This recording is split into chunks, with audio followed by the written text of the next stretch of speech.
John, you were actually born in Harlow. Could you tell me what year and a little bit about those early days being born in Harlow? Well, I was born in 1931 at Netteswell, and my parents all lived there, and my father worked on the land, as everybody did in this area. And well, most of them then worked for Harlow, who owned practically all the land. And then we moved to Potter Street when I was about 5. And my father had to change his job because the rents were more than the farm cottages, which were practically free, but they were tied. And so my mother was pleased that we went into a council house because they had facilities like electricity, although they only just got onto electricity. They had gas before that, and that was a good move for us, I think. So the street, what was the name of the street you lived in? You moved to in Potter Street? Hillside. Hillside, and Hillside's still there? Oh yes. Yeah. And what memory? So it was a cottage you moved into? No, we moved into a council house. Right. Okay. We lived in cottages at Netteswell, of course. Ah, right. And whereabouts for those cottages? Whereabouts in Netteswell was the cottage, if you remember? If you're going from Potter Street, it's just before you get to the Checkers pub. Okay. So when people say Netteswell, I guess people my age, so people go, I was born in 61, okay, in Harlow, and lived in sort of Great Braes area. Oh, yeah. So when you say Netteswell, I sort of still see it, where the priory is, the hall, Netteswell Hall is. Yes. I sort of see, and the school, I sort of see that's Netteswell, but Netteswell's a much bigger area. Well, the area where they lived was called Netteswell Common, and Netteswell itself was at Netteswell Cross, where the Greyhound pub is. That was the centre of the village, as it were. So where did you go to school? I went to school at Potter Street. Is that primary? So what we call primary, or did you go all the way through to 14? No, just called the Church of England School. Yeah. And you went in one end as infants and you came out the other end at 14, and that was it. You'd been educated. Any particular memories of school, or did you just go through? Well, it was wartime, so part of the time we only went halfway. We only went in the mornings or afternoons, because there were so many evacuees came to Potter Street that the school couldn't cope with a full day. And the evacuees, did they mingle? Did they integrate? They did to some extent, but there were times when they used to sort of roam in cliques and we'd like to build an idyllic picture. What were the summers like? Did you work in the fields? You mentioned the Arkwright family, etc. Did you work in the fields? When we were children, we didn't work, of course, but except that later on we used to go pea picking and potato picking, which was quite good. And that area we're talking about, from the Potter Street area, etc. If you're going around there now, do you often see places? Oh, I remember when that was this, and I remember when that was that. Yes, I go past my grandparents' cottage as we go to pick up people near the Checkers, and quite often wonder, what happened to the old when the old cottages were demolished. So you mentioned the Checkers. This is not the Checkers that's in Old Harlow. This is the Checkers, in fact, which has been demolished, which is now on near Commonside Road. That's right. But yeah. There is a new Checkers that has been built near the old one. Ah, so you're ahead of me. Okay. And wartime. You mentioned. I know we've got a spread. You've got 39 to 45. Do you have any evocative memories of wartime in Harlow? Well, yes, I can really remember us going to check out whenever there'd been landmines dropped, and there were quite a few around Harlow. There was one up just at the back of the Horns and Horseshoes in Foster Street, and another one in near Bush Fair. And do you remember men going off to war? Do you remember anything like that? Well, I remember my brother coming home. He went to France in 1939 with the Territorials, and I can remember him coming home and me taking out his gear, you know, to have a look. And did he come back with stories, or was he fairly quiet?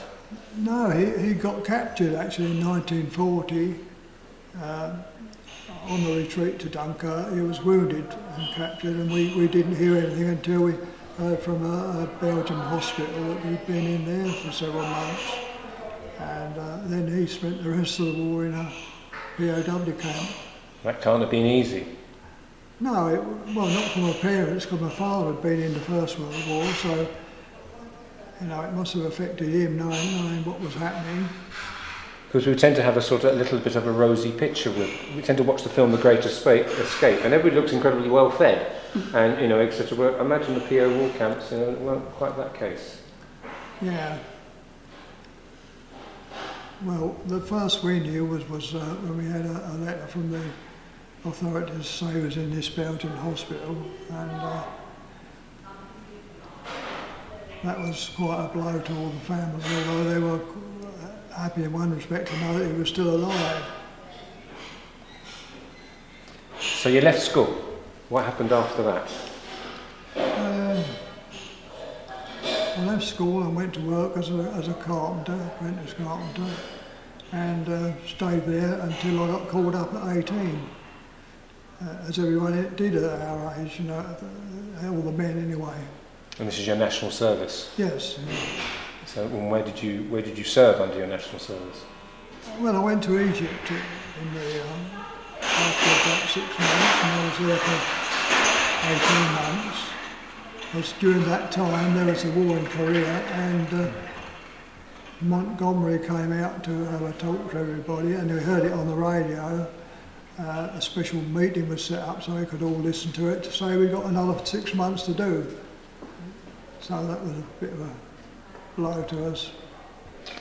And we're marking, you know, at the weekend in this year, you know, Harlow being made into a new town, so 25th of March, etc. But were you aware of the town changing? You know, what are your memories? You know, because it wasn't just overnight, you know, from villages to suddenly becoming a new town. What's your memories?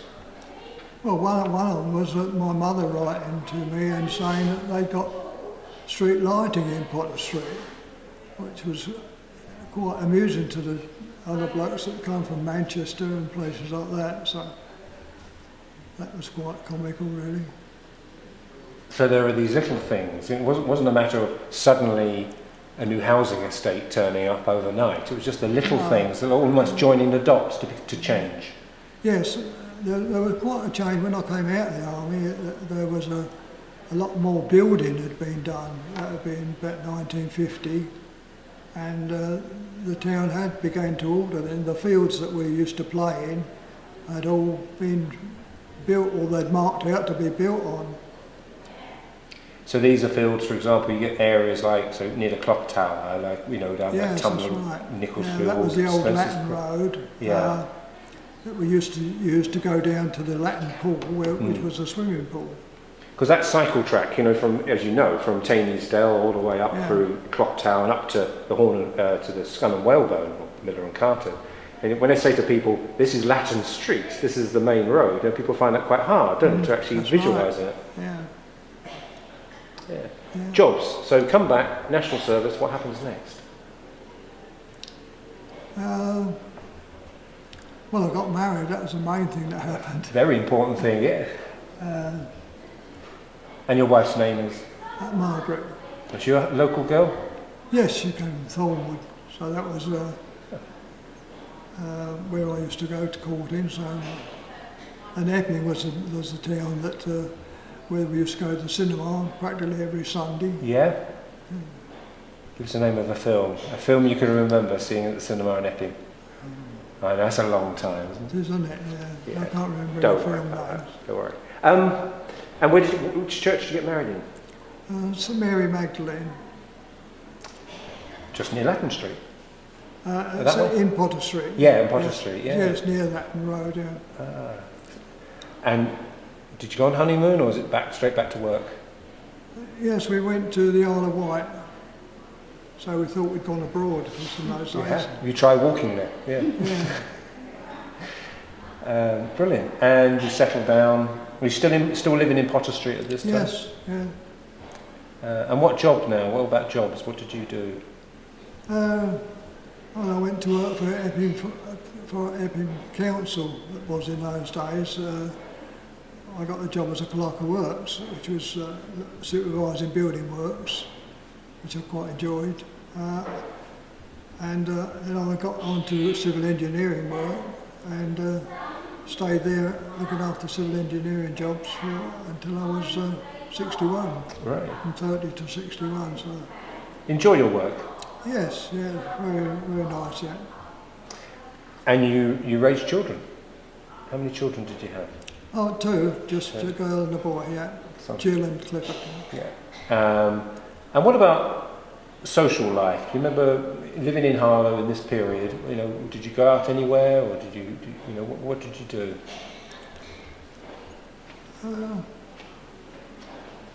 Well, when we had the children, we didn't go far. I can't remember us doing a lot as a family.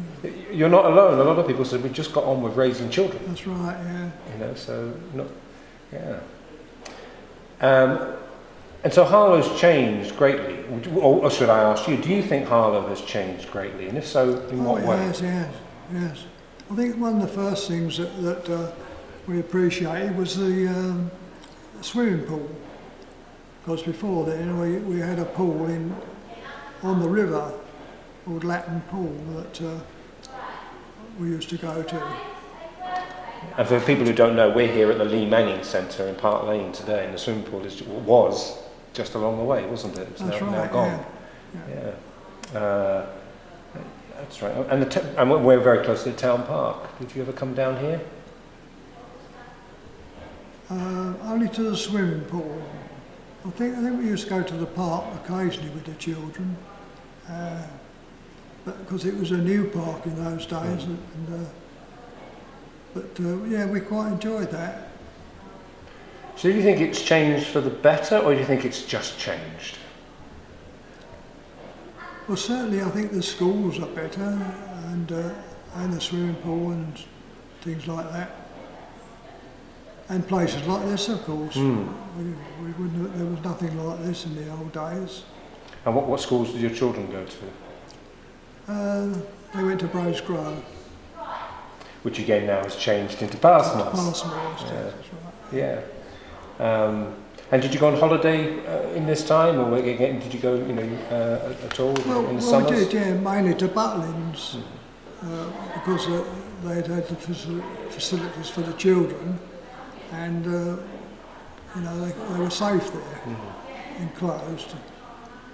And what about shopping? Where did you and your wife go shopping in Harlow?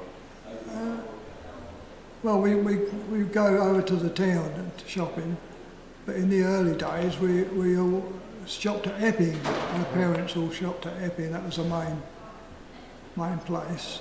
And how did you get there? On the bus. On the bus. Yeah, 4pence it was. 4 old pence. Yeah. And so, was it a good place? We won't keep you too much longer here now, John. Was it a good place to raise your children? I think it was, yes. Yeah. I'm not sure about now. That there's, I think we need to worry about them a lot more now than we did in those days. We'd let them go out to play in the streets and so on, but I think for younger children, you wouldn't like to let them go far, not today. Did you tell people, do you think your accent is different? Would you say you've got a more rural accent, as we call it? Would you say your accent is different from people who moved here? Or did anybody point it out, saying, where are you from? Actually, I'm from Harlow. No, I don't think so. No. Okay. I do know that every time whenever we go out with people, that a lot of the older generation have come from London.